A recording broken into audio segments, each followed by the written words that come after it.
G'day, in this video we'll be looking at maintenance you should do after thrashing your car around the track to give your car the best chance of not going poo-poo in its pants. Details next.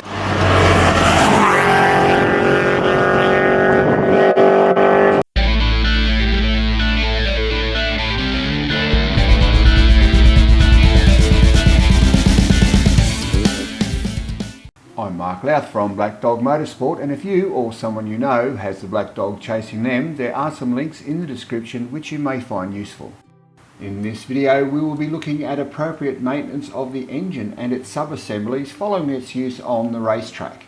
First off, let's break the engine down into sub-assemblies and have a detailed look at each in turn. Mechanical components, lubricating system, cooling system, fuel system, charging system, starting system and the ignition system. Righto, mechanical components. You may think that the mechanical components are set and not something we can affect with post-track maintenance, but that's not the case. As stated in part 1, if you use your engine at the limit of its design capabilities, you will increase the wear of the mechanical components, even though the engine is not being operated above its design limits.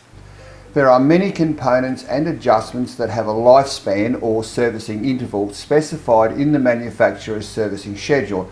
Now, because we are operating the engine in a manner that increases the wear of the engine components, it follows that these life components and the time mileage dependent adjustments will need to be carried out earlier than specified in the manufacturer's servicing schedule. Also, we must accept the fact that the internal components are not going to last as long and will need to be replaced at some point. The trick is finding the sweet spot of when to do this. In other words, find the sweet spot between under maintenance and over maintenance. When determining the sweet spot, there are numerous factors to take into account, and it will vary from vehicle to vehicle and use case to use case, and as a result this discussion is an overview and should be used as a guide only. Some examples of life components worth considering would be your timing chain or belt, whichever is fitted to your vehicle, and the associated idler pulleys that go with it. Unlife components, you're looking at pistons, piston rings, conrod bearings, crank bearings, valves and cam followers or lifters, and some adjustments would be timing belt or chain adjustments and your valve clearances. Okay, timing chains and timing belts. All timing belts have a life and are replaced after specific mileage has been reached, and it should be noted that the idler pulleys and the idler bearings are quite often replaced at the same time, as it can be a failure of one of these that leads to the timing belt failing. Now, depending on your use case, it would be advisable to replace these items sooner than is specified in the manufacturer's schedule, as these items are under significantly more stress when operated on a track. How much earlier really is an open question, and it depends on numerous factors which are particular to your car and how you use it. One thing for certain though, I would err on the side of caution, as changing a belt before it is required is significantly cheaper than fixing the engine after the belt fails and the pistons crash into the valves. As for timing chains, I wouldn't change these, as realistically they are a life of engine component. However, if they are adjustable, I would adjust them more frequently than is specified by the manufacturer, or if a loose or stretched chain is suspected. Now, when a timing chain stretches, the camshaft timing is retarded and a loss of power ensues. Symptoms of a stretched chain can be a loss of power, a rattle emanating from the timing case, or a rattle that emanates from the timing case on initial startup but then goes away once the engine oil pressure builds up. While on the subject of adjustments, I would also adjust the valve clearances more often than is specified in the maintenance schedule, as these two are under significantly more stress during on-track operation. Rounding out the mechanical engine components maintenance is the testing required to ascertain the condition of the expensive internal bits.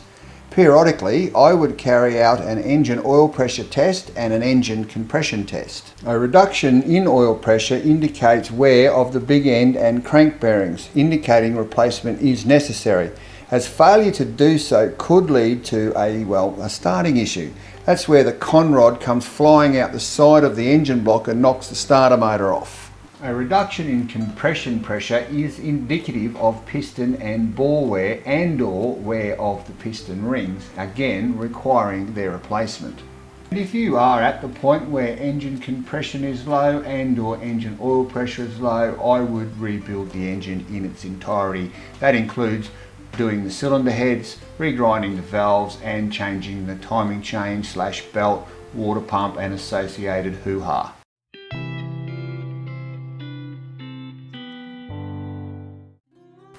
There is not much in the lubricating system that we can service except the oil and the oil filter. I run a slightly different grade of oil than is specified in the manufacturer specifications due to the manner in which the engine is operated, and I also run an oil filter with a higher flow rate than the OEM filter. The only other thing I do is run an oil cooler, which, while not being a maintenance item, I thought it worth mentioning here anyway. I replace my oil and filter as soon as the oil starts to discolour. Now this is probably long before it needs to be changed, but oil is dirt cheap when compared to an engine rebuild. So, as I said before, err on the side of caution. At the time of making this video, my car has 14,000 kilometres on the clock, and I have generally lost count of how many oil changes it has had.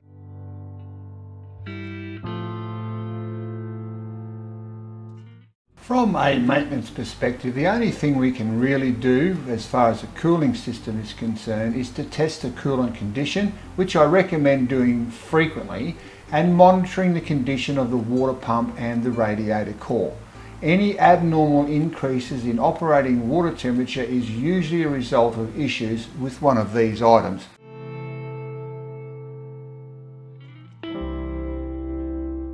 While it's fair to say the engine is consuming significantly more fuel when on the track than it is on the public road, and therefore the fuel pump is pumping more fuel per kilometre travelled and more fuel is going through the fuel filter per kilometre travelled, I don't think there is any real gain in servicing these items over and above that which is stated in the manufacturer's servicing schedule.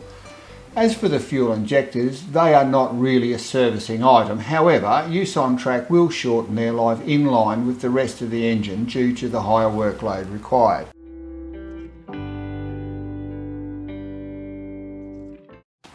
Operation of the engine at sustained higher revs and power levels places an increase in the electrical demands of the engine and as a result on the charging system, as fuel pumps, fuel injectors and the ignition system operate at a higher sustained level. From a post-track maintenance perspective, there is not much we can do about this.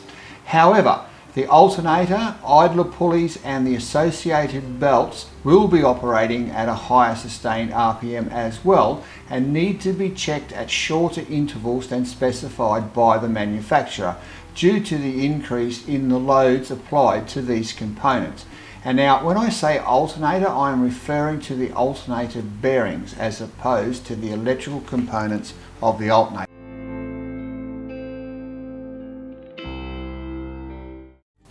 The starting system is not affected by on-track driving and as a result does not require any post-track maintenance.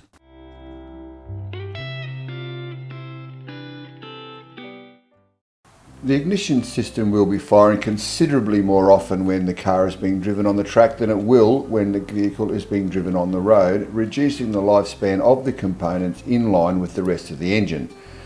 Unless your engine still uses points and a rotor button, the only real serviceable item in the ignition system is the spark plugs, and it is these that I would service or replace ahead of the specified maintenance schedule. Okay, well, we got there in the end. In the next video we will take a look at the transmission and the final drive, so if you would like to be notified when that video goes live, please consider subscribing and hitting the notification bell. It is free. And always, thanks for watching, and I will see you in the next one. Bye for now.